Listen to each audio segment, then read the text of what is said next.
दोस्तों, अनुपमा भक्ति चैनल में आपका स्वागत है।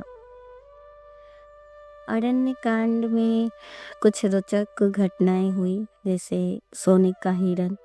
मरीच एक राक्षस सोने का हिरण का रूप धारण करके सीता को आकर्षित करता है। हिरण की सुंदरता से मुग्ध होकर सीताराम से उसे पकड़ने के लिए कहते हैं। इस वाली वीडियो में पीछे मैंने एक वीडियो बनाई है, जो उसमें हमने ये डाला है। इसके कहानी के बारे में हमने आप लोगों को बताया कि कैसे सोने के हिरण के पीछे गए राम और कैसे रावण ने सीता का हरण किया। अपने पिछले वीडियो में मैंने ये वर्णन किया है। आज मैं जटायु के बलिदान की बात करूंगी। रावण के अपहरण का विरोध करने के लिए जटायु जो एक गरुड़ थे, रावण से बहादुरी से लड़ते। हालांकि रावण जटायु को हराने में सफल होता है, लेकिन जटायु के प्रयास ने रावण के भागने में देरी की और राम को घटना के बारे में पता चलने वाले सुराग दिए। उन्होंने बहुत ही महत्वपूर्ण काम किए थे जटायु, इसलिए आज भी इतिहास उनका नाम लेता है। जटायु, जिन्हें दिव्य पक्षी जटायु के नाम से भी जाना जाता है, हिंदू महाकाव्य रामायण का एक प्रमुख पात्र है। उन्हें अक्सर गिद्धों का राजा कहा जाता है। जटायु का हिंदू धर्म में एक विशेष स्थान है और भगवान राम की पत्नी सीता माता को लंका नरेश रावण के चंगुल से बचाने के उनके वीरता पूर्वक प्रयासों के लिए उन्हें एक वीर पुरुष के रूप में सम्मानित किया गया है।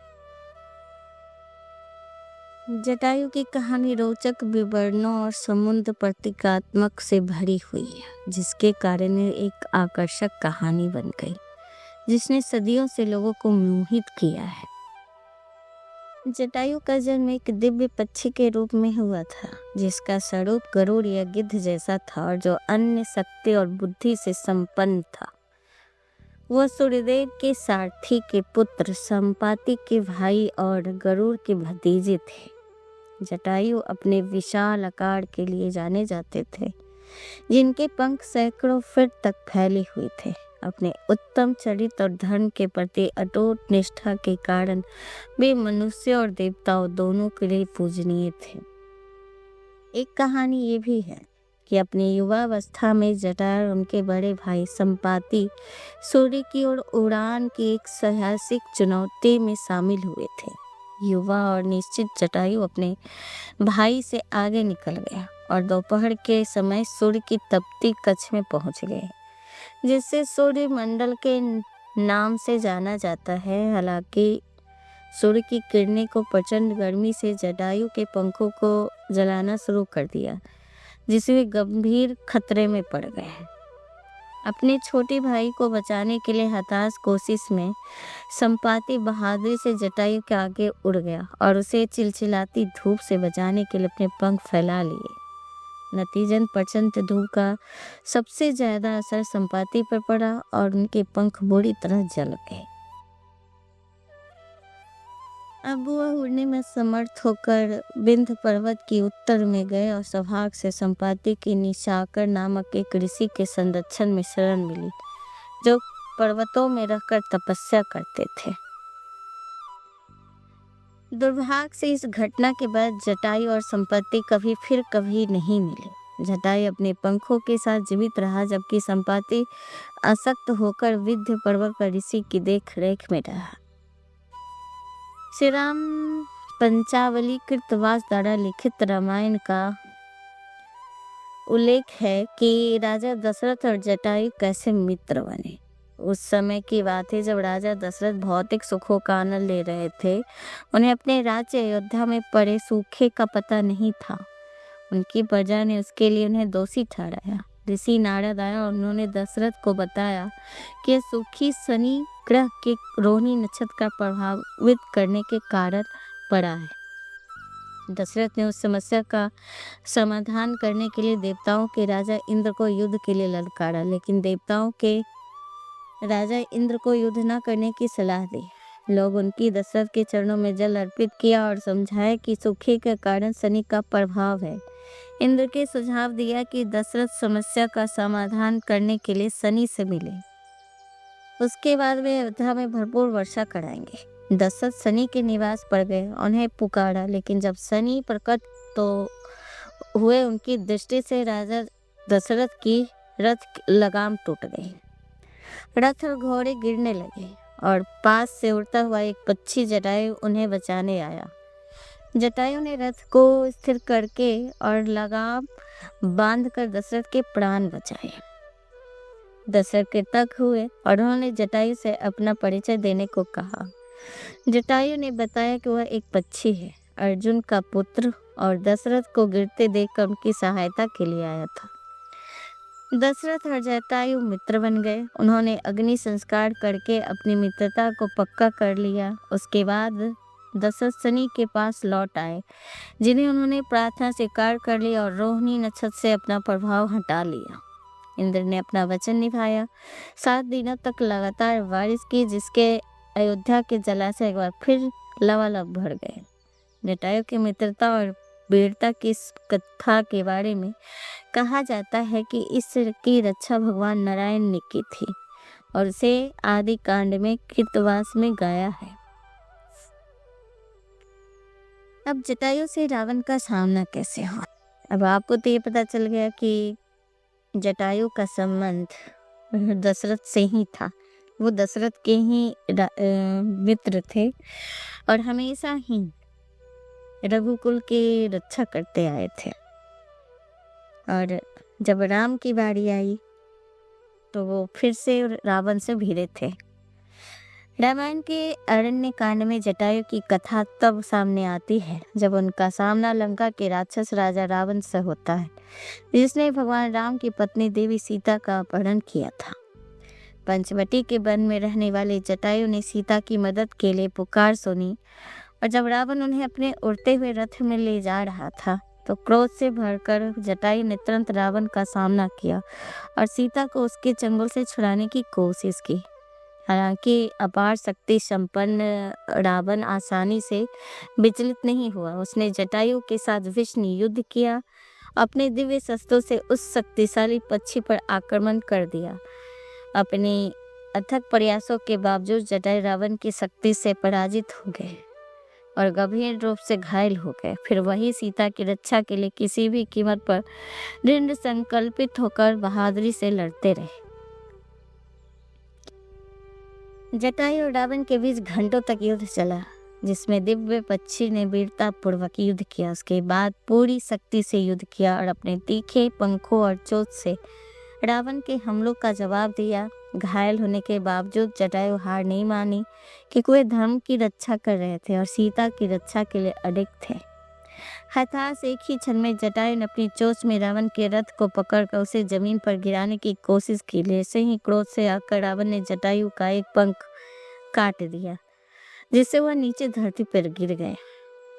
देवी सीता जटायु के टुकड़े होते देख नहीं सकी और भय से अपनी दोनों आंखें बंद कर ली। जटायु का विशाल शरीर चट्टान सतह पर गिर गया और वही गंभीर रूप से घायल होकर मृत्यु के कगार पर पड़े रहे। भगवान राम उनके भाई लक्ष्मण वन में सीता देवी की खोज कर रहे थे। तभी उनकी नजर मरते हुए जटायु पर पड़ी और अपनी अंतिम सांस के साथ उस महान पक्षी ने भगवान राम को सारी घटना बताई। रावण द्वारा सीता देवी के अपहरण की सूचना दी। जटायु के बलिदान और वीरता से प्रभावित होकर भगवान राम ने उस मृत पक्षी की अंतिम संस्कार किया था। उसे एक महान योद्धा के समान सम्मान दिया था। कहते कि जटायु तब तक जीवित रहा जब तक राम को वह सीता के अपहरण होने का सूचना न दे पाया, और जब वो सूचना दे दिया तब जाकर उसने आंखें अपनी बंद की। ऐसी मित्रता होती है, मरते दम तक साथ रहना। वो राम के पिता के मित्र थे और अपने जीवन काल तक उन्होंने उनकी मदद की।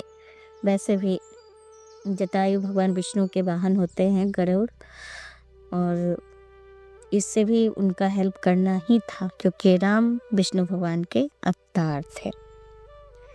धर्म के लिए जटायु के निस्वार्थ बलिदान और सीता की रक्षा के लिए वीरता पूर्वक प्रयासों ने उन्हें हिंदू धर्म में एक पूजनीय व्यक्ति बना दिया। थे वो पक्षी, लेकिन एक व्यक्ति की तरह उन्हें सम्मान दिया क्योंकि वो धर्म का पालन किए थे। उन्हें अक्सर साहस, निष्ठा और निस्वार्थ के प्रतीक के रूप में सराहा जाता है। जटायु वध की कथा को अक्सर धर्म की रक्षा और कमजोरों की रक्षा के महत्व के उदाहरण के रूप में दिया जाता है। कितनी भी बाधाएं, व्यक्तिगत बलिदान क्यों ना, जटायु सब में खड़े उतरे। क्या ये बात शायद आपको अच्छा नहीं लगेगा क्योंकि रामायण में इसका जिक्र नहीं है, लेकिन ये मेरी है कि रामायण में एक श्लोक है जो बताता है कि अगर आप किसी पक्षी को मार दे तो क्या होता है। मनीषाद प्रतिष्ठाम तम अगम शाश्वती समा यत् क्रोच मिथुनादेहम अवधि काम मोहितम। मानिषाद प्रतिष्ठम तम अगम शाश्वती क्षमा यत् क्रोच मिथुनादेहम अवधि काम मोहितम। अनंत काल के लंबे वर्षों तक तुम्हें कोई आराम नहीं मिलेगा क्योंकि तुमने प्रेम और संदेह में एक पक्षी को मार डाला। याद है ना ये श्लोक?